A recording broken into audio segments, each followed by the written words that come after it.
Hello, welcome to a new video. In today's video, we're going to take a look at the best teams for the Open Great League. We're going to have 10 teams here today that already showed that they are very strong on the first week of the season. This season has a completely different kind of Pokemon that are going to be good compared to the season before, which I love a lot. And yeah, today we're going to take a look at 10 teams that were really good already in the first week and going to be very likely very good as well for the upcoming weeks of Open Great League. So if you enjoy this type of videos, I would really appreciate if you could leave a like and subscribe. What you're going to see as well already, we're going to have a bit of a layout change here. I think it is the better way to have it a bit more simplistic, and this is going to be the way that I like it a little bit more. So let's take a look here. We're going to have the first team, where we're going to have the top Pokemon is going to be, of course, Talonflame, the Morpeko, as well as the Superior. And then we have like alternatives here, which I always like the Pokemon that are going to be a little bit smaller. Instead of like the lead of Talonflame, we're going to have the option of going for Skeletorch. Instead of going for the Morpeko, you can go for something like a Sableye. This is going to work out quite well. And what we're going to have here now on the bottom is difficult matchups. And there are going to be some Pokemon that can be a bit tricky for this team to deal with. And this is something that I think is going to be better for the future as well. Just to showcase kind of what is actually difficult to deal with, because for the rest you're going to be kind of fine. No matter what you're going to encounter in the lead, your backline that is going to be good against your lead, your backline usually going to be able to counter it. The issue for this one here is, for example, is Goodra, a Dragon type Pokemon. That's going to be a bit tricky. We're going to have for the backline and the lead a bit of the issue for Charjabug, as Charjabug going to be able to hit every single Pokemon here for super effective damage. And we have Morpeko, which can be an issue if you encounter it in the lead, because you're going to then swap out most likely and end up in an energy disadvantage with your own Morpeko. While yes, Superior is usually a very solid answer against Morpeko, this team can struggle a little bit against Morpeko lead teams, which are quite rare. And this is the thing as well, if you see like the Pokemon here that are on the bottom screen, if they're not really something that you encounter a lot of times, maybe the team is going to be even better for you, because then you think, well, it's going to be fine.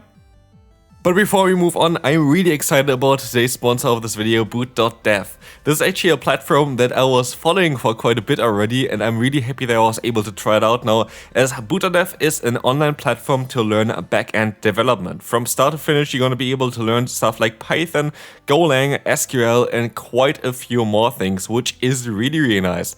Boot.dev is set up as a game, which makes it very smart and not so boring to learn how to code. You will be able to earn XP, levels, achievements, and complete quests along the way, to maybe even earn the spot on the global leaderboards there. The great thing about boot.dev is that you can really build real projects on the platform as well.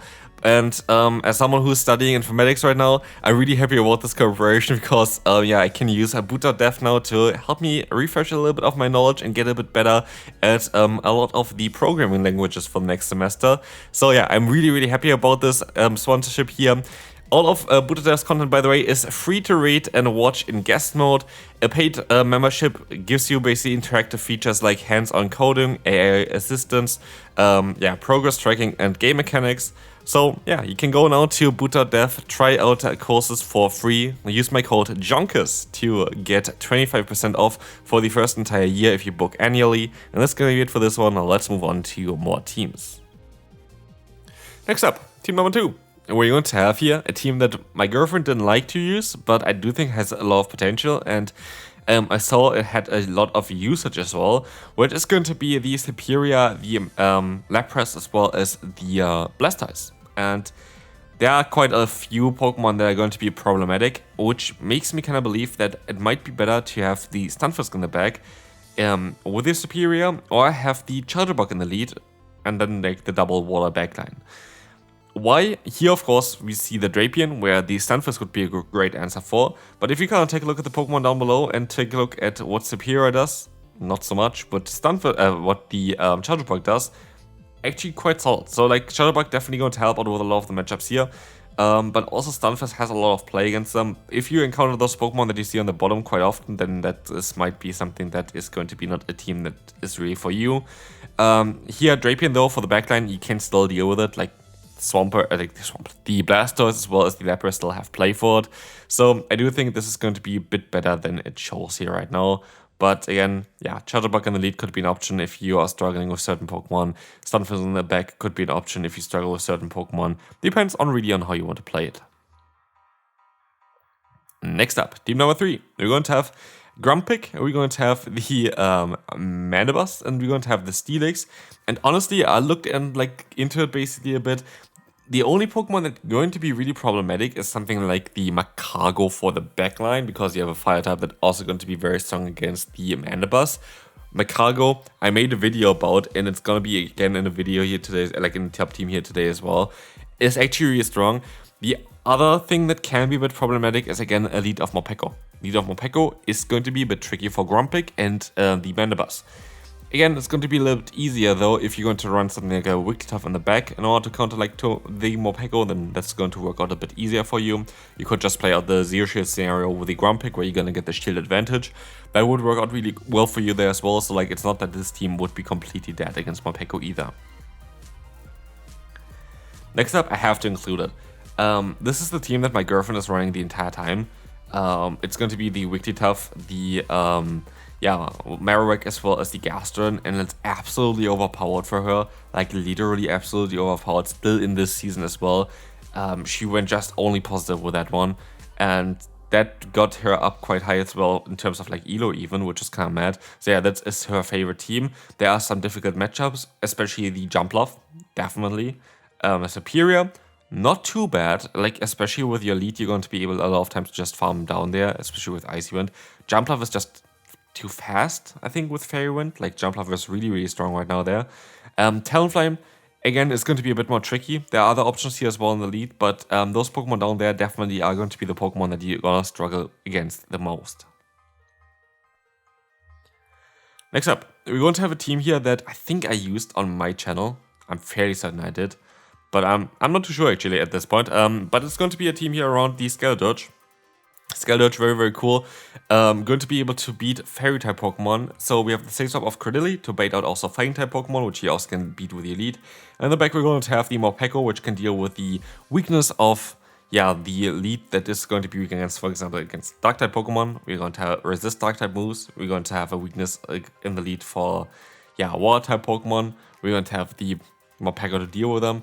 Ground-type Pokemon can be a bit trickier though for this team. I definitely see that one. Well, we also have here, for example, Clodsire as an answer for this team. Other issues are going to be Pokemon like the Gustlord. Gustlord is going to be very tricky for this team here as well.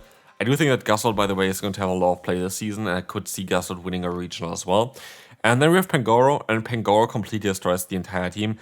Unless you go like 2 shields into the lead, I think you, with Incinerate and the Torch Song, actually can do quite a lot with Skeledirge there. Yeah, next team, this was my favorite core, is Pangoro Grumpig core. Grumpig with the coverage it has with the Fighting type coverage, it is such a cool Pokemon to use with Pangoro. Looking at the weakness of Pangoro, Fairy, it's okay for Grumpig.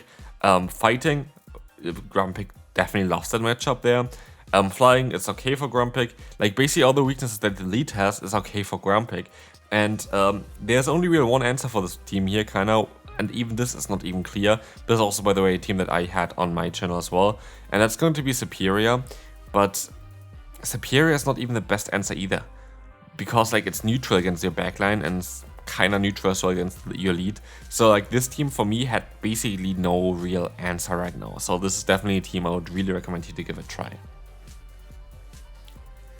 And honestly, I have to say, I think the way here I present the teams is a little bit better. Like I definitely feel it's a bit more intuitive and shows you a bit more even like on what can be a bit more tricky. Here we're going to have the lead of, forgot the name, Claydol, the safe swap of Morpeko and the Pidgeot in the back. Pidgeot, please, with the Air Cutter. Air Cutter Pidgeot is kind of needed here. Issues for this one is, again, Gustlord, but you can actually play it out with the Claydol. Claydol is not too bad against the Gustlord, which is kind of funny. And the Ice-type Pokemon. And especially, of course, Piloswine. Piloswine destroys this team here.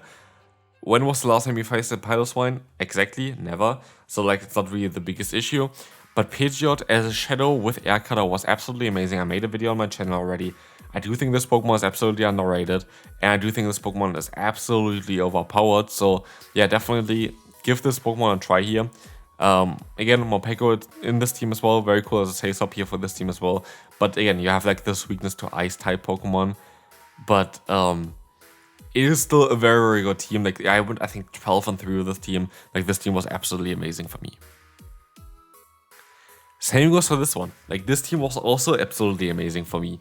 Magcargo, Sableye, and Superior. I have a video on my channel that was my favorite climbing team there at the end of the last time Great League was around.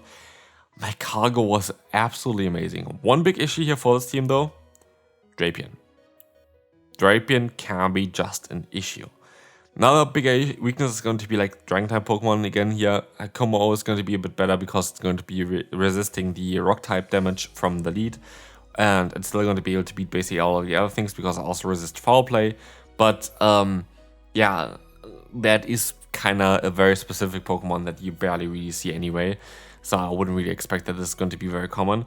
But Drapion is going to be a bit more of a trickier one to deal with. I think you can just play out most likely the two-shield scenario with the Magcargo, and you should be in an okay spot with that one. But definitely the biggest weakness here is going to be the Drapion. But the rest is going to be totally fine, and this is definitely a very solid team. So let's move on to team number 9. This team is from the Dracos Discord, and I guess it's kind of similar to like Pangoro and then the Clodsire together. Here we want to have the Sace-Up though of the Blastoise, which with the Rollout helps out as well against the Flying type weakness of your lead. Difficult matchups here for sure, like Jellicent. Like Jellicent is going to be very tricky for this team. Your lead has of course Rage Fist, which is going to be the best kind of way of getting rid of the Jellicent, but you kind of have to go into the two shields for that. It's going to be tricky against the Superior. And Mew actually would be able to completely destroy the team because of Psyshock being super effective against 2 of those Pokemon. So yeah, that is going to be it for team number 9. We can move on to the final team for today, which is going to be more of a classic, but you have like some alternative options here the entire time. We have the lead of Dugong, we have the Sace-Up of Annihilate and the Superior in the back. But there are so many different ways of kind of playing this around. You can also go for Lapras Seed, you can also use for Drapion as a Sace-Up, and you can use also Wigglytuff as a closer. So it really depends on what you want to do with this team. Here, weaknesses are going to be Scalditch and Talonflame kinda, and especially the Spiritomb. Spiritomb is definitely a bit more tricky now, as Sucker Punch got buffed, as well as, of course, the Rock Tomb as well. So yeah, this is going to be it though for this video. Hopefully you enjoyed this one. Again, thanks so much to boot.dev as well for sponsoring this video, and I will see you then. Bye bye.